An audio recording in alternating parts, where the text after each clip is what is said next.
Ötən illərdə olduğu kimi yenə Zaqatala ilk barama təhvil verən rayonlardan olub. İlk gün rayonun Mosul, Yuxarı Tala və Uzuntala kəndlərindən ümumilikdə 500 kiloqram barama təhvil verilib. Barama təhvil verənlərdən biri Kümçü Səbuhə Əskərovdur. 2 qutu qurd götürmüşdüm. Normaya uyğun oldu. 3 kiloya yaxın verdi qramına. 100-dən çoxdur. Kümçülərin bir aylıq zəhməti artıq başa çatmaq üzrədir. Belə ki, böyük əziyyətlə bəslənilən ipək qurdundan əldə edilən yüksək keyfiyyətli məhsul gün ərzində tədarük məntəqələrinə təhvil veriləcək. Belə ki, əlverişli hava şəraiti və düzgün qulluq tədbirləri məhsuldarlığa müsbət təsir göstərib. Deməli, bu illəri biz Zaqatalaya 450 qutu Çindən yüksək keyfiyyətli toxum getirmişdik.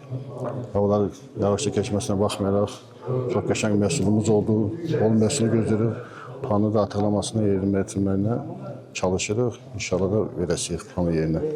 Çünki toxum çox qəşəng toxumdur. Kümçülərimiz də sağ olsunlar. Bu yağışlara baxmayaraq, yaxşı qəşəng qulluq eləyib, məhsul yetişdirib bizə öz normasını təhvil verdilər.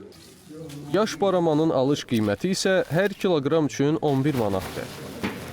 Nigar Davudova, Vüqar Mirzəyev, Pərviz Mustafayev, ASTV Xəbər.